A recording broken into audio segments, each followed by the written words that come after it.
Hey everyone, and welcome back to Explore Your Dark Side. My name is Stephanie Bosch, and we are still in this Stress Awareness Month special.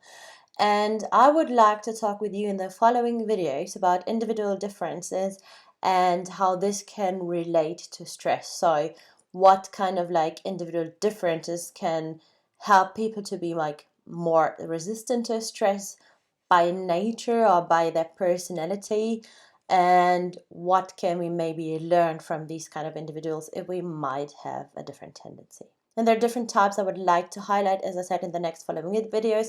So I will do one per video. So one video will contain one of these individual differences.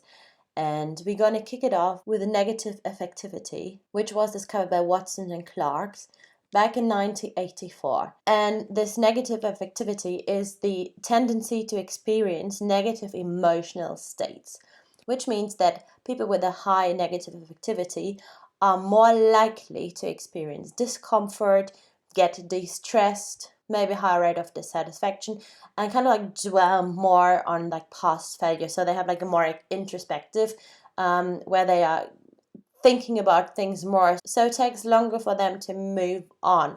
They are more analyzing their failures, and it takes them longer to get over things. It's often people who are more pessimistic kind of view of life, are more focusing on the negative things, more seeing the problems, more focus on their shortcomings rather than maybe their strengths, and generally more seeing the challenge in things rather than always look on the bright side of life, if that makes sense. There is another study by Spector et al., in which they state that there are 6 mechanisms on how negative affectivity can relate to job stresses and strain.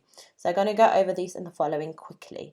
So the first one is a perception mechanism, which means that people who scale high on negative affectivity might see their job as very stressful or more stressful as someone who scales low. So again, the negative side of things is oh yeah, this is loads of stress. There's the stressors or the strains that come with this are experienced more. So these individuals experience higher levels of stresses and therefore also higher levels of strain.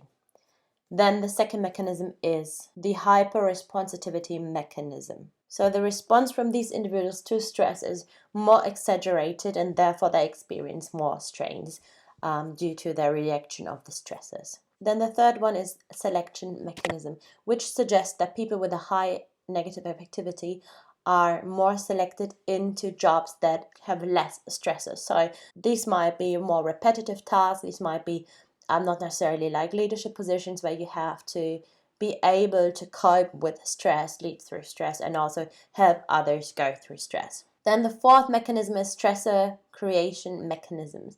And these stressor creation mechanisms suggest that people with a high negative affectivity create the strains themselves.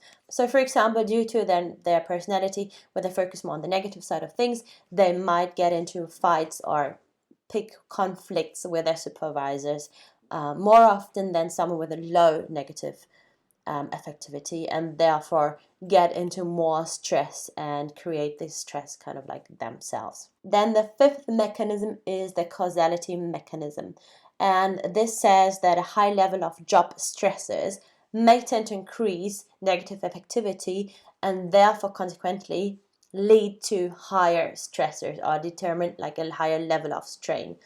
So it's kind of this circle, right? So we are stressed, therefore it increases our negative affectivity, and therefore we have a higher strain. So it's kind of this upgoing spiral that leads to more stress or more strain in the result. And then the last and the sixth mechanism is the mood mechanism, which is not necessarily 100% proven because it's difficult to prove it or difficult to analyze, but it suggests a correlation between negative affectivity and stressors, that they can be influenced by the mood someone is in. But again, this is quite difficult to prove or to even analyze, so therefore this is not a necessarily proven one. However, to make the point of this video, the negative affectivity, or how the tendency to experience a high level or a lower level of negative affectivity can influence how easily we or an individual can get stressed or experience stress, or get strained by stress. I will see you tomorrow with the next video on individual differences and how they relate to stressors and strains. Thank you for watching and take care.